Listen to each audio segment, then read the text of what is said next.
Olá a todos, meus queridos amigos. É sempre uma alegria refletirmos juntos sobre os ensinos do Cristo à luz do Espiritismo, através deste canal do Centro Espírita Allan Kardec. Hoje nós vamos falar um pouquinho, refletir juntos sobre o capítulo 23 do Evangelho segundo o Espiritismo. Um dos capítulos, todos são importantíssimos, mas um que reúne quase tudo que o Kardec selecionou para nos falar sobre o Cristo, inspirado, auxiliado pela espiritualidade superior. Nós vemos que não são aleatórias as máximas do Evangelho citadas por Kardec. Há toda uma sequência lógica, uma progressão dos ensinos. Ele inicia nos dizendo que o meu reino não é deste mundo, palavra do Mestre, que temos a vida espiritual, a vida material, ferramentas de evolução, e que a verdadeira vida é a vida espiritual. E no capítulo 3 há muitas moradas na casa do Pai, vários planos da vida, onde nós teremos infinitas oportunidades de elevação, de crescimento, das experiências que precisamos evoluir. Pois que ninguém pode ver o reino de Deus se não nascer de novo, capítulo 4, a necessidade das reencarnações nesses vários mundos para a nossa evolução. Mas dentro dessa proposta pedagógica do Pai, há as aflições, bem-aventurados os aflitos, capítulo 5, porque infelizmente nós falhamos, erramos nesse processo evolutivo e criamos, prejudicamos nossos irmãos egoisticamente e criamos algumas dores fisicamente ou moralmente que servem para a nossa evolução, remédio para a nossa alma. Mas aí no capítulo 6 nós temos o Cristo Consolador aliviando essas aflições, e depois todas as bem-aventuranças que nos fazem refletir como bem viver na Terra buscando esse reino de Deus. Depois nós temos capítulos especiais que nos ajudam a bem viver aqui na Terra. Não servir a Deus nem a Mamon, buscar ser de perfeitos, buscar a nossa perfeição, nos aproximar do Pai. E depois capítulos que nos colocam numa expectativa de oração e vigilância, como haverá falsos cristos, falsos profetas. E hoje nós vamos ver outra advertência do Cristo, citada nesse capítulo 23, em relação a tudo isso que o Evangelho nos trouxe até então. Esses vivenciamentos do amor, da lei do amor, E que nós temos que colocar o Evangelho, a lei do amor, o amor ao Pai, acima de todos os valores que temos aqui na Terra. Esse é o objetivo desse capítulo 23, E às vezes a gente coloca alguns valores que nós consideramos primordiais acima daqueles que efetivamente nós devemos colocar como prioridade nas nossas vidas, É isso que o capítulo 23 vem nos trazer em relação aos ensinos do Cristo. Vamos falar especificamente de aborrecer pai e mãe, abandonar pai, mãe, filhos, deixar que os mortos enterrem seus mortos, Então, iniciando as explanações específicas, nós temos em Lucas 14 essas palavras do Cristo. Está no Evangelho de Lucas, que um grande grupo do povo marchava com Jesus quando ele se voltou e disse assim: se alguém vem a mim e não odeia seu pai, sua mãe, sua mulher e seus filhos, e mesmo a sua própria vida, não pode ser meu discípulo.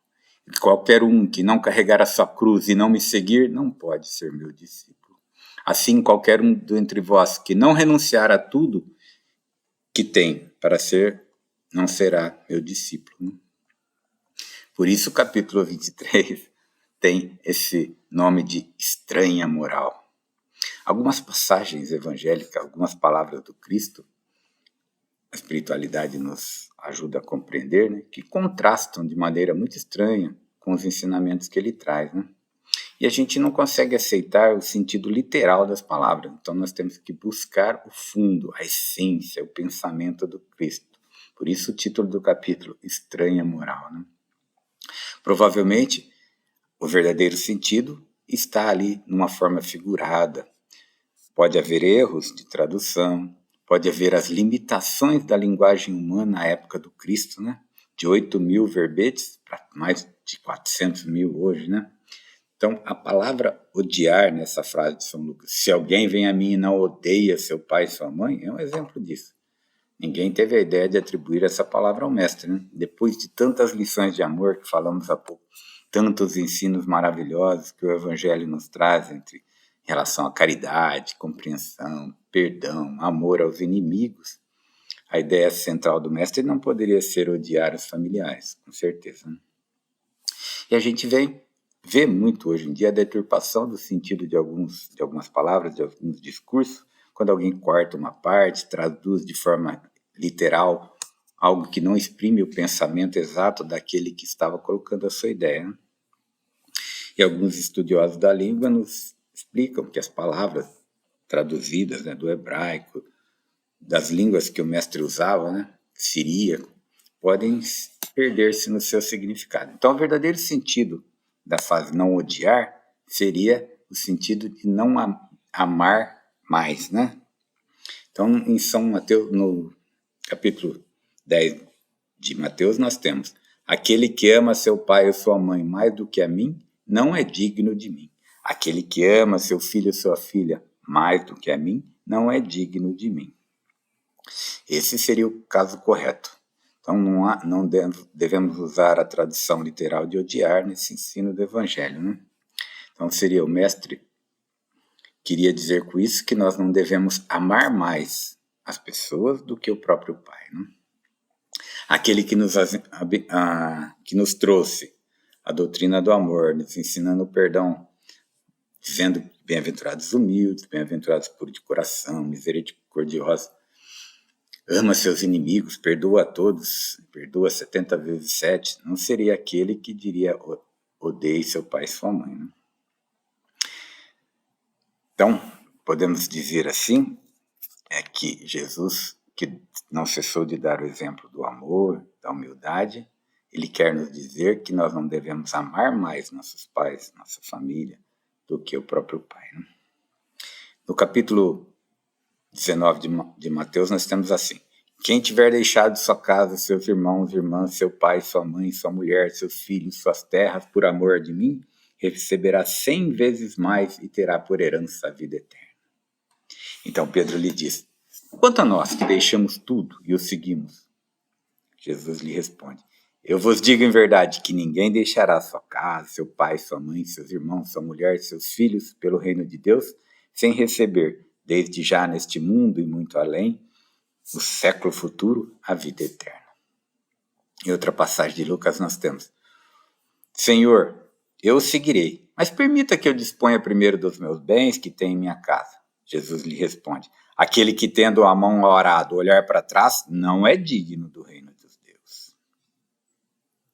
Então nós vemos com clareza que a ideia central, a advertência do mestre, o ensino maior apresentado nessas passagens, esclarecido pela doutrina espírita, e que deve nortear a nossa existência dentro de toda essa proposta do Evangelho, está nessas palavras de Kardec: os interesses da vida futura são mais importantes do que todos os interesses e todas as considerações humanas, pois está de acordo com a essência da doutrina cristã.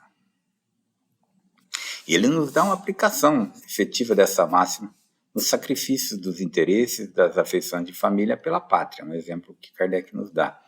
Nós não condenamos um filho que deixa seu pai, sua mãe, seus irmãos, sua mulher ou até seus filhos para defender o país numa eventualidade. Né?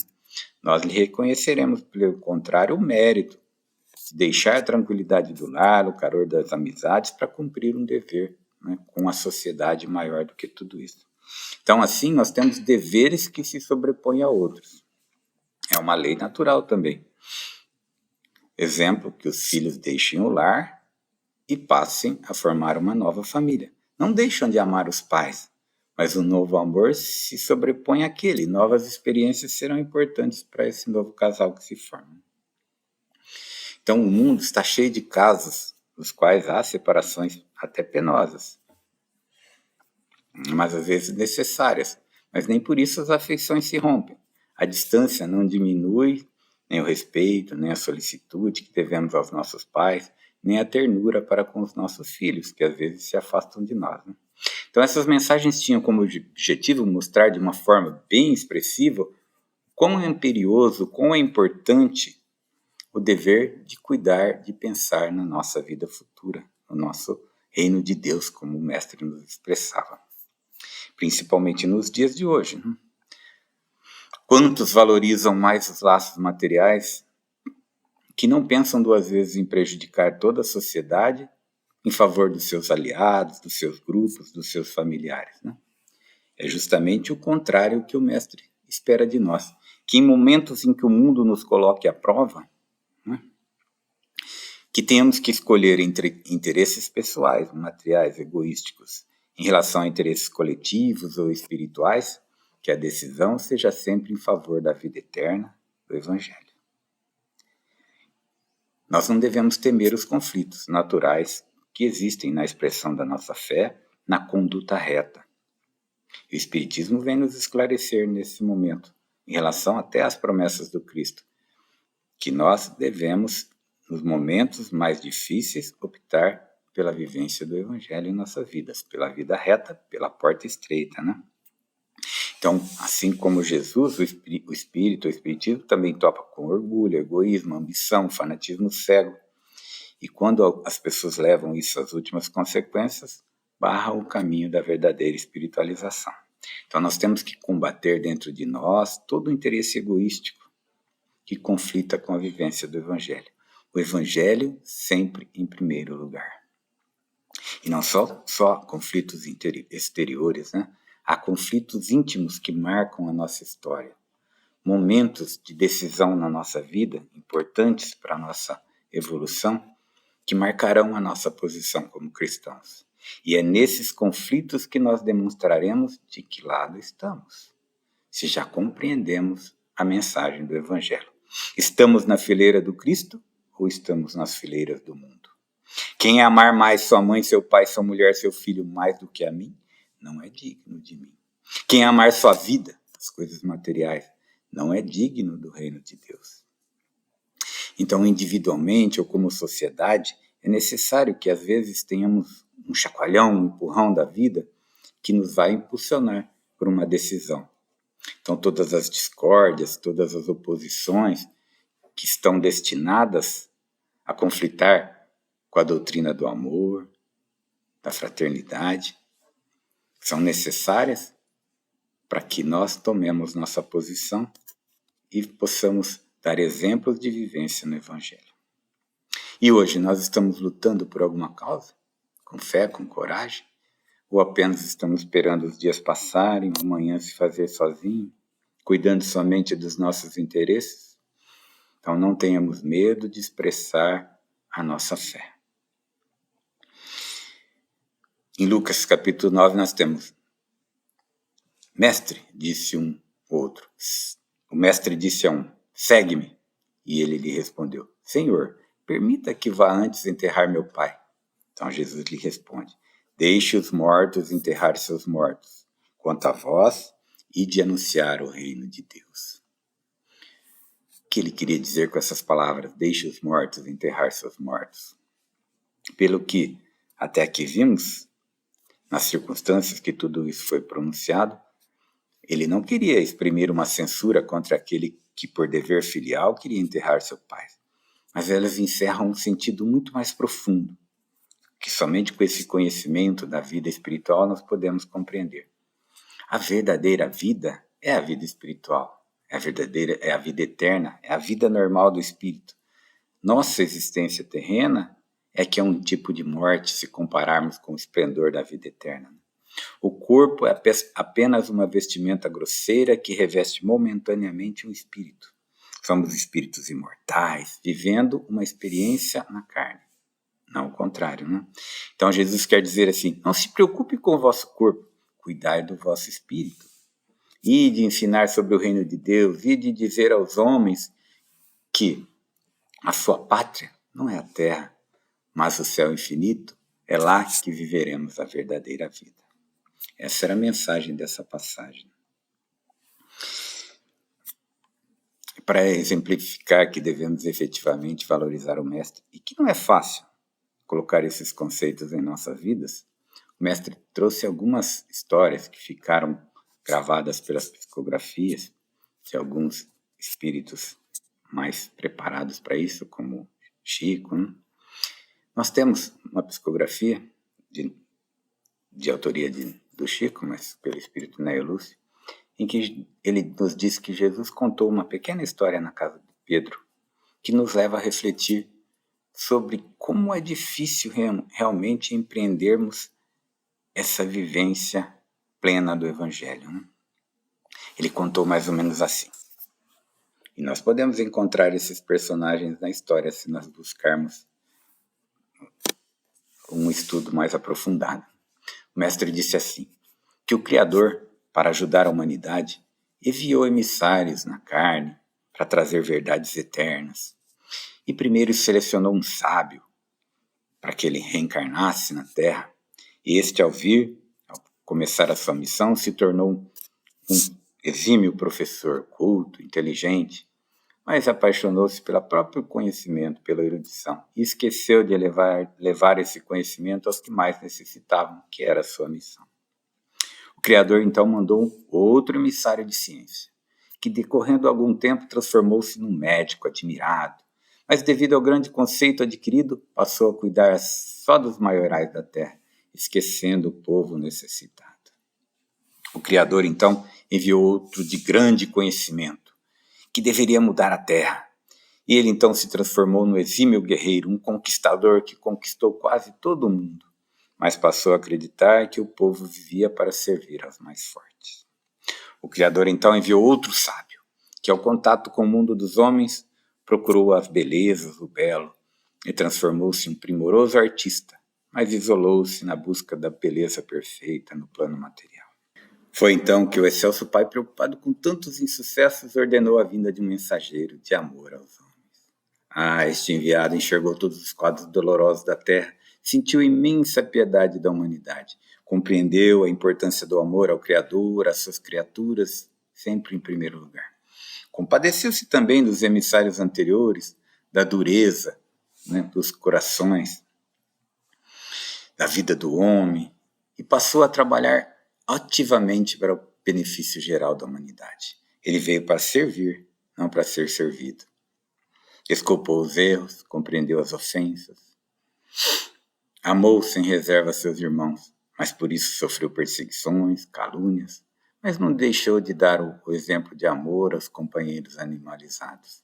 Foi fazendo-se o último de todos que conseguiu acender a luz da fé renovadora e da bondade nos corações terrestres, conseguindo plena vitória da missão que o Pai lhe investiu. Venceu por amor a tarefa, a obra do Pai, e não por essas particularidades da existência terrena. E este é o ensino, essa é a mensagem do Evangelho desse capítulo 23. Temos que compreender a essência do ensinamento cristão. A palavra, se levada ao pé da letra, às vezes não reflete o verdadeiro sentido. E o sentido maior é a vivência do Evangelho nas nossas vidas. E o Evangelho é praticamente um sinônimo de amor. Amor a Deus, amor ao próximo. Mas sempre colocando a vida espiritual, a sociedade, as ideias de caridade acima das individualidades humanas, acima dos nossos interesses particulares, acima até dos amores individuais. O coletivo, o Evangelho, acima de tudo. Essa é a mensagem, que possamos compreender essa mensagem, colocá-la em nossas vidas, em nossos corações, e nos momentos decisivos, onde nós teremos aplicadas os objetivos que nos trouxeram a esta encarnação, onde nós viveremos os conflitos que marcam a nossa existência, possamos optar sempre pelo Evangelho. Com essa mensagem do Evangelho em nossa mente, em nosso coração, vamos às nossas preces. Obrigado, Senhor, por nos trazer mensagens tão importantes para a nossa vida, que possamos aplicá-la no nosso dia a dia e, de certa forma, ajudar nossos irmãos de caminhada nessa compreensão.